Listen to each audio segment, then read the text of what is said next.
Sejujurnya, aku selalu berpikir pernikahanku dengan Ardian adalah salah satu keputusan terbaik dalam hidupku. Kami tidak sempurna, tentu saja, tapi kami selalu bisa membicarakan apapun, atau setidaknya itu yang kupercayai selama ini. Sebagai dokter, aku terbiasa menghadapi pasien dengan kondisi yang sulit, tetapi rumah adalah tempat di mana aku bisa bernafas tanpa beban. Tempat di mana aku cukup menjadi diriku sendiri. Laras, bukan Dokter Laras. Pagi itu, seperti biasa, aku terbangun sebelum Ardian. Aku memperhatikan wajahnya yang terlihat letih, seolah ia tidur dengan pikiran yang berat. Aku tersenyum kecil dan membenarkan selimutnya. "Mas, kamu kelihatan capek," gumamku pelan, meski ia tak mendengar. Di meja makan, aku menyiapkan sarapan sederhana. Ketika Ardian turun, ia menyapaku dengan senyum yang menurutku terlalu tipis untuk ukuran laki-laki yang biasanya penuh humor di pagi hari. "Kamu gak apa-apa?" tanyaku sambil menatapnya. Ardian mengusap tengkuknya, tampak canggung. "Enggak apa-apa, cuma lagi banyak pikiran." Jawaban itu tidak membuatku tenang. Sudah 2 minggu ia berkata seperti itu.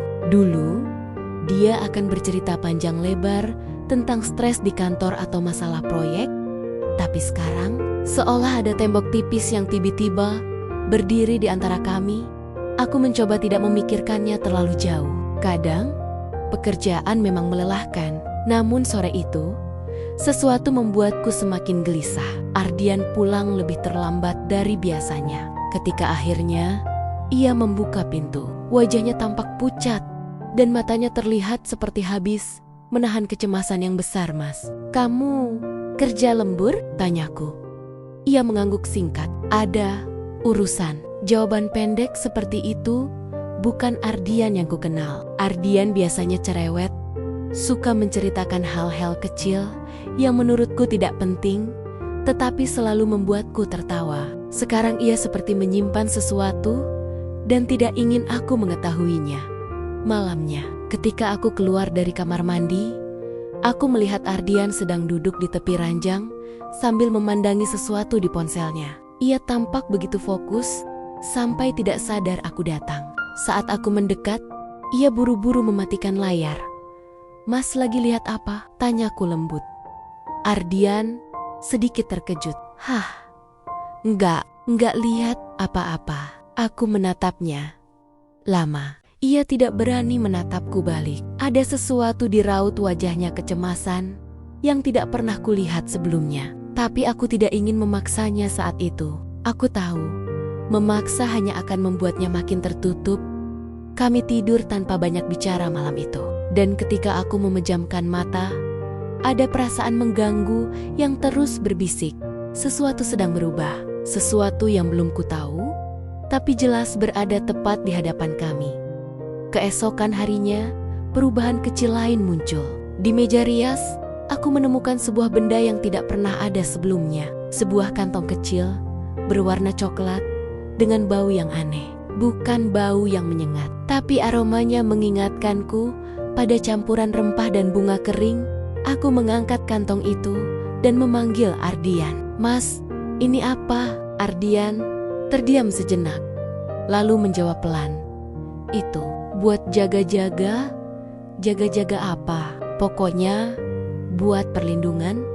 "Perlindungan?" Kata itu membuat alisku terangkat. Ardian bukan orang yang percaya hal begituan. Ia selalu logis, kadang terlalu logis sampai aku sendiri kewalahan. Jadi apa yang membuatnya tiba-tiba berubah? Aku ingin bertanya lebih jauh, tapi wajah Ardian tampak seperti menutup pintu sebelum aku sempat menyentuh gagangnya. "Mas, kalau ada apa-apa, kamu bisa cerita ke aku," kataku lembut. Ardian tersenyum, tapi itu senyum yang dipaksakan. "Iya, nanti aku cerita." Tapi aku tahu, nanti yang ia maksud bukan hari itu. Mungkin bukan besok. Mungkin tidak pernah. Jika aku tidak berusaha mencari tahu sendiri, hari itu aku pergi bekerja dengan hati yang terasa lebih berat daripada biasanya. Aku terbiasa menenangkan pasien yang cemas, Tapi sekarang, justru aku yang dicekam rasa tidak pasti. Ada jarak yang muncul di antara kami. Perlahan, tapi pasti. Seperti retakan kecil di kaca yang lama-lama membesar jika dibiarkan. Dan untuk pertama kalinya dalam hidupku, aku merasa rumah bukan lagi tempat paling tenang. Rumah mulai terasa asing. Ardian mulai terasa asing. Dan aku mulai takut pada sesuatu yang bahkan belum ku ketahui bentuknya. Sejak menemukan kantong beraroma aneh itu, pikiranku tidak pernah benar-benar tenang. Aku mencoba fokus pada pekerjaan, mendengarkan keluhan pasien, memeriksa hasil lab, memberikan penjelasan medis yang runtut seperti biasa. Tapi setiap kali aku berhenti sejenak, bayangan wajah Ardian yang gelisah selalu muncul bersamaan dengan ingatan tentang kantong kecil itu. Ketika aku pulang sore itu, Ardian sedang duduk di ruang tamu. Ia tampak menunggu seseorang. Ada gelisah yang begitu jelas di wajahnya. Tapi ia berusaha menyembunyikannya dengan senyum yang tidak stabil. "Kamu nunggu siapa?" tanyaku sambil melepas tas kerja. Ardian menegakkan tubuhnya, seolah mencoba terlihat tenang. "Ada teman kantor mau mampir sebentar." Aku mengangguk, meski hatiku tidak benar-benar percaya. Dan dugaanku terbukti ketika pintu rumah berbunyi, memperlihatkan seorang perempuan yang tidak pernah kulihat sebelumnya. Usianya mungkin di awal 40-an, rambut diikat rapi, penampilannya sederhana, tapi dengan cara tertentu, memancarkan aura yang membuatku ingin menjaga jarak. Ardian cepat-cepat bangkit. "Laras, ini Mbak Ranti." Aku mengulang namanya dalam hati. Mbak Ranti, bukan teman kantor. Jelas, perempuan itu tersenyum padaku. "Ibu dokter." "Ya, senang akhirnya bisa bertemu." Suara dan kalimatnya terdengar ramah. Tapi entah mengapa, membuatku merasa tidak nyaman, "Mas, ini siapa?" tanyaku. Kali ini tanpa menyembunyikan rasa curiga. Ardian tampak canggung. "Dia bantu aku beberapa hari ini, ngasih petunjuk." "Petunjuk apa?" Suaraku terdengar lebih dingin dari yang kuinginkan. Sebelum Ardian menjawab, Mbak Ranti menyela, "Akhir-akhir ini, energi di sekitar rumah ibu dan bapak lagi tidak baik. Suami ibu itu sensitif. Dia bisa merasakan yang ibu belum lihat." Aku menatap Ardian, dan dia menghindari tatapanku. Hatiku serasa mengecil. "Apa maksudnya?" tanyaku. Berusaha tetap sopan, Mbak Ranti duduk tanpa diminta. Beberapa waktu lalu, ada bayangan yang mengikuti langkah Bapak Ardian. Saya bisa melihatnya. Bapak datang ke saya untuk minta bantuan supaya energi itu tidak mengganggu rumah tangga kalian. Aku menangkap napas panjang, mencoba tidak bereaksi berlebihan. "Mas, kamu percaya begituan?" Ardian menggosok wajahnya, tampak bimbang. "Ras, belakangan ini aku sering mimpi buruk. Badan pun rasanya berat. Mbak Ranti bilang ada hal yang harus dibersihkan biar semuanya kembali baik." Aku memejamkan mata sejenak, menata amarah yang hampir pecah. "Mas, yang kamu butuhkan itu istirahat dan mungkin konsultasi psikolog." "Bukan, Laras. Tolong jangan meremehkan aku," potong Ardian dengan suara pelan tapi tegang. Aku ngerasa ada yang gak beres. Kata-katanya membuatku terdiam. Bukan karena aku setuju, tapi karena aku tidak pernah mendengar suaranya segetar itu sebelumnya. Mbak Ranti kembali bersuara. "Tanda-tandanya jelas, Bu. Kalau tidak ditangani, bisa merusak keharmonisan keluarga.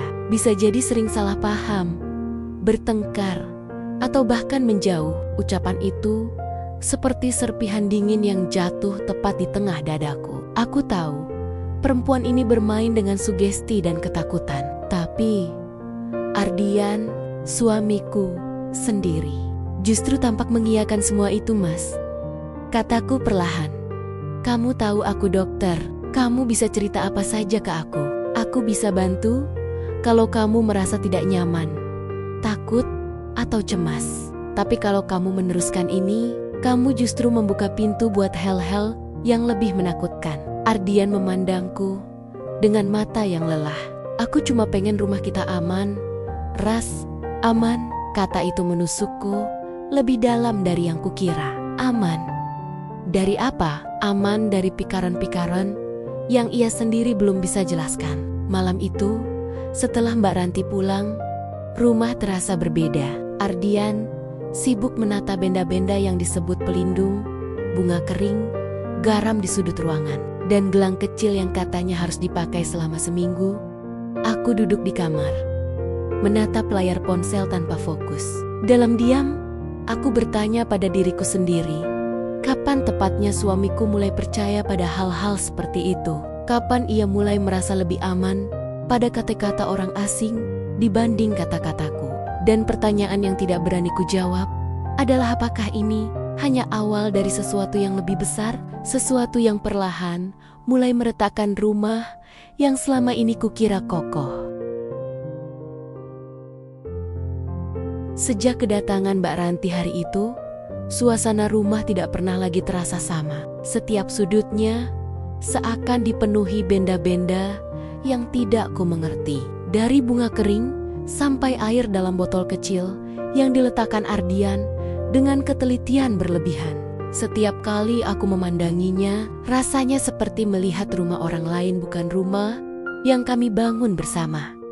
Sebagai dokter, aku terbiasa mempercayai data, logika, dan analisa. Rasanya sulit menerima kenyataan bahwa suamiku mulai menggantungkan ketenangannya pada ramalan seorang perempuan yang baru ia kenal beberapa minggu. Namun, semakin aku mencoba mengabaikan, semakin besar kerisauan itu menekan dadaku.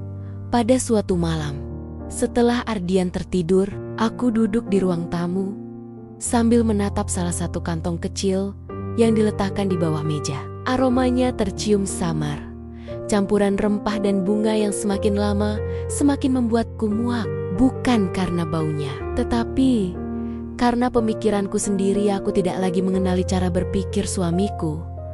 Ada apa sebenarnya denganmu, Mas? Bisikku lirih pada diriku sendiri. Keesokan harinya, sepulang kerja, aku memutuskan melakukan sesuatu yang sejak beberapa hari ini terus mengusik benakku, mencari tahu siapa sebenarnya Mbak Ranti. Aku mulai dengan bertanya pada tetangga-tetangga sekitar, menggunakan nada santai agar tidak menimbulkan kecurigaan. Bu Darti, tetangga yang tinggal 2 rumah dari kami, langsung mengangguk ketika kutanyakan nama itu. Oh, Mbak Ranti, dia sering didatangi orang yang lagi ada masalah rumah tangga, katanya sambil merapikan jemuran. Apa? Semuanya berhasil setelah konsultasi ke beliau? Tanyaku hati-hati. Bu Darti menghela napas. Ya, tergantung. Ada yang merasa terbantu, tapi ada juga yang justru makin terbebani. Biasanya dia minta orang buat ikut ritual lanjutan. Biayanya lumayan. Aku menelan ludah pelan. Biaya? Iya. Katanya buat beli perlengkapan, tapi kadang bisa sampai jutaan. Ada getaran halus di dada ketika mendengar angka itu. Ardian selalu terbuka soal keuangan, tapi belakangan ada beberapa transaksi yang ia tutupi. Aku sempat melihat notifikasi banknya muncul di ponsel, tapi ia buru-buru mematikan layar. Saat itu aku hanya merasa janggal, tapi kini semuanya mulai tersambung. Aku mencoba mencari informasi lebih jauh. Di warung dekat kompleks, seorang bapak bercerita dengan nada setengah berbisik. Dulu tetangga saya pernah datang ke Mbak Ranti juga. Katanya biar suaminya nurut, tapi ujung-ujungnya malah disuruh bayar macam-macam. Lalu apa yang terjadi? Tanyaku. Ya, akhirnya capek sendiri.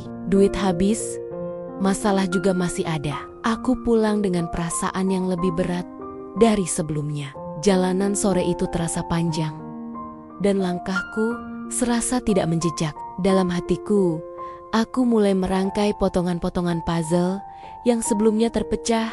Kecemasan Ardian, benda-benda aneh yang ia bawa pulang, dan peramal yang tiba-tiba hadir dalam hidup kami di rumah. Aku duduk di meja makan sambil memperhatikan Ardian yang sedang merapikan bunga kering lain ke dalam wadah. Ia terlihat khusyuk, seolah melakukan sesuatu yang sangat penting.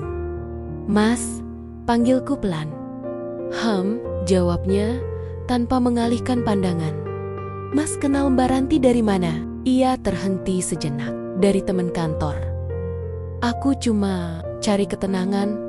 "Ras," aku mendekat, menatapnya serius. "Mas, kamu bayar berapa buat semua ini?" Ardian tampak kaget. "Laras, ini bukan soal uang." "Justru karena bukan soal uang, Mas, ada yang gak beres." Aku sudah tanya-tanya. Dan Ardian langsung berdiri. "Kamu tanya-tanya ke orang?" Suaranya meninggi. Bukan marah, tapi panik. Aku mengangguk. Aku khawatir karena yang kulihat ini bukan Mas yang biasanya. Ardian mengusap wajahnya. Tampak gusar. "Aku cuma butuh merasa aman." Tapi bukannya merasa aman, justru Mas terlihat lebih takut. Ia tidak menjawab. Matanya bergetar halus, menunjukkan sesuatu yang ia sembunyikan. Bukan kemarahan tapi ketakutan yang lebih dalam dari yang pernah kulihat. Malam itu, setelah Ardian tidur, aku membuka laci tempat ia menyimpan dompet dan dokumen. Aku merasa bersalah, tapi kekhawatiran jauh lebih besar. Di antara struk belanja dan kertas lain, aku menemukan bukti transfer berulang kepada seseorang bernama Ranti Setianingsih. Jumlahnya tidak sedikit. Dan ada catatan kecil bertuliskan, "Ritual lanjutan minggu depan." Tanganku gemetar. Bukan karena angka itu, tetapi karena kesadaran bahwa suamiku benar-benar terseret begitu jauh tanpa memberitahuku. Aku duduk di tepi ranjang, memandangi Ardian yang tertidur gelisah. Pikiranku berputar-putar, mencari cara untuk membantu seseorang yang bahkan tidak mengakui dirinya membutuhkan pertolongan. Satu kalimat menggema di dalam kepalaku. Jika aku diam, aku akan kehilangan suamiku bukan secara fisik, tetapi secara perlahan dan menyakitkan. Dan malam itu, aku tahu satu hal dengan pasti. Aku harus menemukan kebenaran penuh sebelum semuanya terlambat. Beberapa hari berlalu, sejak aku menemukan bukti transfer yang disembunyikan Ardian. Rasanya seperti menahan beban di dada, yang semakin hari semakin berat. Aku ingin bertanya, tetapi setiap kali aku membuka mulut, aku hanya melihat ketakutan. Dalam matanya ketakutan yang tidak ku mengerti. Ketakutan yang bukan tentang ramalan, bukan tentang energi buruk, tapi sesuatu yang lebih dalam lagi. Malam itu akhirnya tiba. Malam ketika semuanya pecah. Ardian baru pulang ketika aku sedang duduk di meja makan dengan catatan transfer, foto-foto benda ritual, dan beberapa informasi yang kudapat dari tetangga semua tersusun rapi di hadapanku. Ia berhenti di ambang pintu, terdiam cukup lama sebelum akhirnya berkata dengan suara rendah, "Kamu tahu semua ini?" Aku menatapnya, menahan emosi yang sejak seminggu ini kupendam. "Mas, aku gak bisa pura-pura gak lihat. Kamu berubah. Rumah jadi penuh barang yang bahkan kamu sendiri gak bisa jelasin dengan jelas. Dan kamu bayar mahal untuk itu." Ardian menutup pintu perlahan, seolah butuh waktu tambahan sebelum menghadapi kenyataan. "Laras, aku minta maaf." Aku menarik napas panjang. "Mas, yang aku butuh bukan maaf. Aku butuh penjelasan. Kenapa kamu bergantung sama orang yang kamu bahkan gak kenal baik?" Ia mengusap wajahnya. Matanya memerah, bahunya turun, seperti seseorang yang menyerah. "Aku gak mau kamu kecewa sama aku." Kalimat itu menghentikan detak jantungku sejenak. "Kapan aku pernah kecewa sama Mas? Kenapa kamu pikir aku akan begitu?" Ardian duduk di depanku. Tangannya saling menggenggam, seolah mencoba menahan tubuhnya sendiri dari gemetar. "Ras, di kantor lagi ada restrukturisasi besar-besaran. Dari bulan lalu, banyak yang diberhentikan." Suaranya pecah, dan aku termasuk yang dipertimbangkan. Aku terpaku. "Mas, kenapa kamu gak bilang?" "Aku takut," jawabnya jujur, tanpa ragu, tanpa topeng. "Aku takut kamu lihat aku gagal. Aku takut Kamu pikir aku nggak bisa jaga keluarga ini? Aku hampir tidak percaya apa yang kudengar. Ardian yang selama ini ku kenal selalu terlihat kuat, logis, dan tenang ternyata memikul kecemasan sendirian sampai membuatnya mencari pegangan pada sesuatu di luar nalar. Terus, Mbak Ranti itu? Tanyaku pelan. Ardian memejamkan mata, seperti malu mengakui sesuatu. Dia bilang kalau aku lagi kena bayangan buruk, dan semuanya bakal lebih tenang kalau aku ikuti sarannya. Aku tahu itu kedengarannya aneh, Ras. Tapi waktu itu, aku begitu takut kehilangan semuanya. Sampai aku nggak tahu harus cerita ke siapa. Aku melihatnya diam-diam, bukan marah, bukan kecewa, tapi hatiku remuk mendengar bagaimana ia merasa harus melindungiku dari sesuatu yang harusnya kami hadapi bersama, Mas. Kataku lembut sambil menatap matanya. Apa Mas beneran percaya semua itu? Aku nggak tahu jawabnya. Yang aku tahu cuma saat itu rasanya aku butuh sesuatu yang bisa meyakinkan aku kalau semuanya bakal baik-baik saja. Ada jeda panjang di antara kami. Jeda yang dipenuhi dengan kejujuran yang selama ini ia sembunyikan.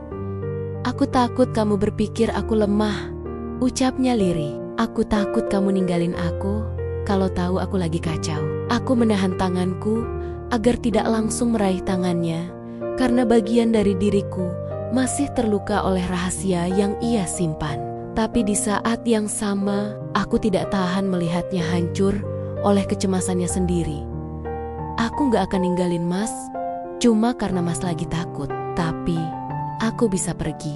Kalau Mas memilih percaya sama orang lain dibanding aku, bisikku perlahan. Ardian menunduk, bahunya bergetar halus.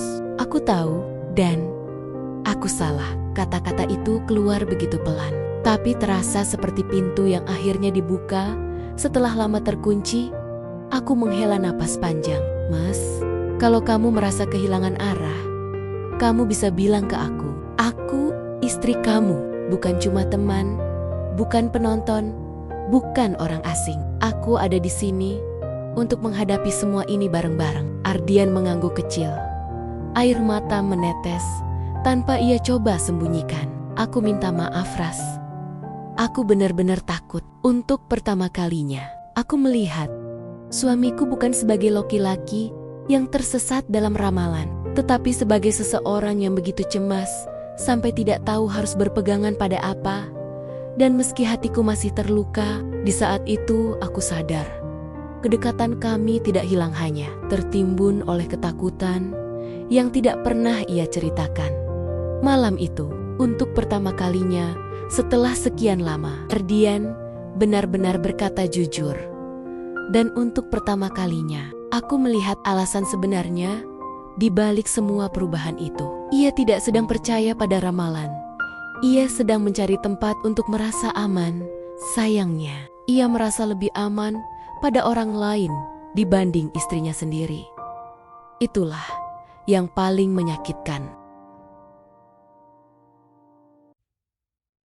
Aku tidak tidur malam itu. Setelah pengakuan Ardian, aku hanya duduk memandangi jendela, membiarkan lampu meja yang redup menemani kusutnya pikiranku. Ada bagian dari diriku yang lega karena akhirnya mengetahui kebenaran.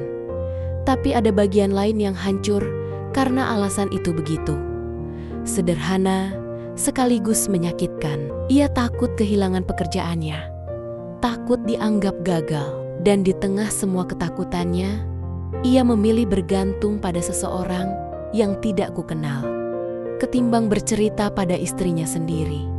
Saat matahari muncul di balik tirai, keputusan itu muncul pelen-pelen, seperti suara dari dalam diri yang akhirnya cukup jelas untuk didengar. Aku butuh mengambil jarak, bukan untuk pergi selamanya, tetapi untuk mengingatkan kami berdua bahwa hubungan bukan hanya soal kehadiran fisik, melainkan kepercayaan. Pagi itu aku memasak sarapan sederhana. Ardian keluar dari kamar dengan mata sembab. Ras, kita bisa ngomong sebentar? Tanyanya hati-hati. Aku duduk tanpa menyingkirkan piring yang sedang kupersiapkan. Mas, kita sudah ngomong semalam. Sekarang aku yang butuh ruang. Ia terdiam, seperti tidak siap mendengar itu. Kamu mau pergi? Aku mau ke rumah ibu beberapa hari. Jawabku tenang. Aku butuh waktu buat nenangin diri dan mikirin semuanya. Ardian mendekat setengah langkah, lalu berhenti, seolah takut membuatku semakin menjauh. Tapi, Ras, aku gak mau kamu pergi. Aku takut makin salah. Aku menghela napas. Mas, justru itu masalahnya. Kamu takut salah. Tapi kamu gak datang ke aku. Kamu datang ke orang lain. Dan sekarang, aku yang harus benerin diri dulu sebelum bisa benerin hubungan kita. Ia menggigit bibirnya, wajahnya penuh sesal. Aku janji gak akan ke Mbak Ranti lagi. Bener-bener, semua barang itu aku buang. Aku memandangnya, ada ketulusan. Tapi luka dalam diriku belum mengizinkan untuk langsung percaya. Aku hargai itu, tapi janji hanya berarti kalau Mas bisa terbuka sama aku. Bukan cuma soal ini, tapi semuanya. Ardian mengangguk. Tapi aku tahu ia juga sedang belajar menghadapi ketakutannya.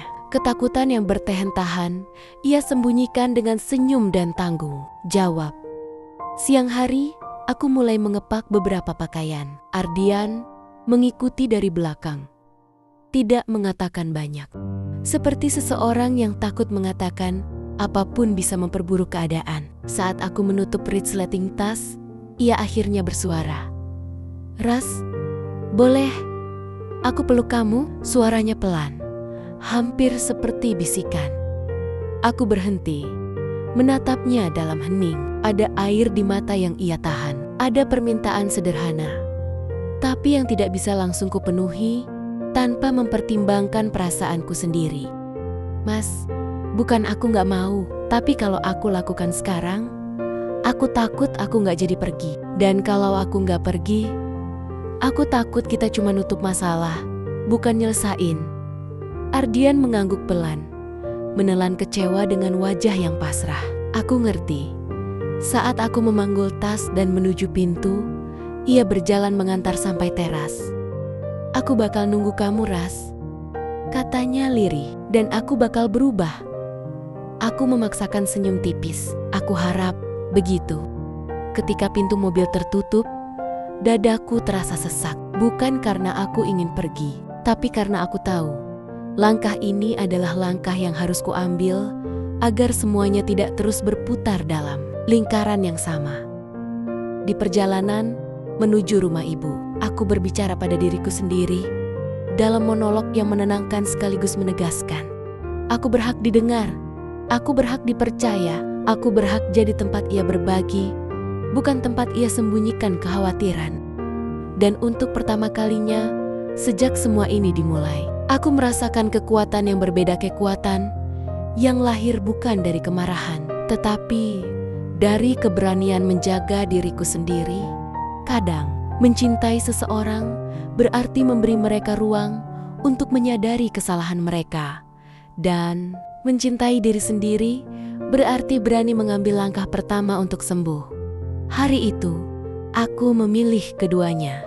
3 hari di rumah ibu terasa seperti jeda panjang dari kehidupan yang terlalu riuh. Di sana, aku bangun setiap pagi dengan aroma teh hangat dan suara halus ibu yang bertanya, apakah aku sudah makan? Tidak ada tekanan, tidak ada ketakutan membuka pesan di ponsel, tidak ada bayangan Ardian yang cemas menunggu penjelasan. Hanya ketenangan yang selama ini tidak kusadari betapa langkanya. Tapi di balik ketenangan itu, pikiranku tetap bekerja. Aku memikirkan Ardian, memikirkan kata-katanya, memikirkan alasan-alasan yang ia sembunyikan. Karena ia mengira itu akan melindungiku, aku mulai memahami bahwa terkadang seseorang tidak memilih jalan yang benar, bukan karena tidak peduli, tetapi karena ia tidak tahu harus memulai dari mana. Pada hari keempat, Ardian mengirim pesan singkat, hanya 1 kalimat. Aku sudah siap bicara, kapanpun kamu siap. Tidak ada tuntutan, tidak ada penjelasan panjang. Tidak ada rayuan agar aku cepat pulang. Hanya kesiapan. Dan anehnya, kalimat sesederhana itu membuat hatiku terasa lebih ringan. Malamnya, setelah berdiskusi dengan ibu, aku memutuskan untuk menemuinya besok. Ketika aku kembali ke rumah, suasana berbeda. Rumah itu tidak terasa sesak seperti sebelumnya. Seolah-olah Ardian sudah membuka semua jendela, membiarkan udara baru masuk. Ia duduk di ruang tamu, menungguku. Wajahnya lebih tenang dibanding sebelumnya, bukan karena masalah telah selesai, tapi karena ia siap menghadapinya. Aku duduk di seberangnya. Tidak terlalu dekat, tapi tidak sejauh dulu. "Mas, aku di sini bukan buat marahin atau menghakimi," kataku perlahan. "Aku cuma mau dengar semuanya dari awal." Dari awal. Ardian mengangguk. "Kamu pantas tahu semuanya." Ia bercerita dengan runtut. Tentang rasa tertekannya di rumah sakit, tentang perasaan tidak cukup baik sebagai dokter, tentang bagaimana ramalan kecil dari Mbak Ranti menumbuhkan sugesti bahwa ia harus melakukan berbagai hal supaya tidak kehilangan pekerjaannya, dan bagaimana semua itu membesar menjadi ketergantungan yang membuatnya takut kehilangan kendali. "Aku malu, Ras," katanya lirih, "karena yang aku lakukan justru membuat kamu merasa tidak dihargai." Aku menghela napas. "Aku kecewa, Mas. Tapi aku juga lihat kamu berusaha berubah." Ia menatapku, matanya penuh harap. "Kamu mau bantu aku. Maksudku, bukan untuk memaafkan sekarang, tapi untuk sama-sama belajar memperbaiki semuanya." Ada keheningan sebentar. Dalam keheningan itu, aku mengamati diriku sendiri. Luka yang kurasakan tidak hilang begitu saja, tapi aku bisa merasakan sesuatu yang perlahan tumbuh kembali keinginanku untuk memperbaiki hubungan ini. Bukan lari darinya. "Mas," ucapku pelan, "aku mau kita mulai dari hal paling dasar. Kejujuran, tidak peduli seberapa menakutkannya. Tidak peduli apakah itu tentang pekerjaan, rumah, atau apapun." Ardian mengangguk kuat. Aku janji." Aku tersenyum tipis. Untuk pertama kalinya setelah beberapa hari. Dan aku juga janji akan berusaha lebih terbuka soal perasaanku. Kita sama-sama belajar. Ardian menyeka sudut matanya. "Ras, boleh aku peluk kamu?" Suara itu sama seperti waktu aku pergi. Tapi kali ini aku merasakannya berbeda. Kali ini aku merasa siap. Aku mengangguk. Pelukan itu bukan pelukan kemenangan, bukan juga pelukan permintaan maaf yang dramatik. Itu pelukan dua orang yang soma-suma pernah tersesat di jalan yang berbeda, lalu memutuskan bertemu di tengga-tengga untuk memulai lagi. Beberapa minggu kemudian, kami mulai mengikuti konseling pasangan di rumah sakit tempat Ardian bekerja. Aku melihat perubahan setiap harinya, bukan perubahan besar, tapi langkah-langkah kecil yang jujur. Ia berhenti menghubungi Mbak Ranti. Ia mulai bercerita tentang beban kerjanya, dan aku belajar mendengarnya tanpa mengira ia sedang menyembunyikan sesuatu. Rumah kami perlahan menjadi tempat yang lebih hidup, bukan karena masalah hilang, tapi karena kami mulai belajar menghadapi semuanya bersama-sama. Suatu malam, sambil menata meja makan, Ardian berkata, "Ras, aku tahu aku gak bisa mengulang apapun, tapi aku mau bangun rumah tangga yang sehat sama kamu dari awal." Aku tersenyum lembut. "Kita gak harus mulai dari awal, Mas. Kita cukup mulai dari sekarang." Dan aku benar-benar memaksudkannya.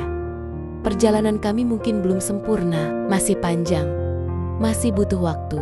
Tapi untuk pertama kalinya sejak semuanya terjadi, aku merasa tidak berjalan sendiri. Dan malam itu, ketika kami makan bersama, tanpa ketegangan atau kecemasan, aku tahu satu hal. Pemulihan bukan tentang melupakan, tapi tentang memilih untuk tetap melangkah bersama. Dan aku memilih itu, kami memilih itu.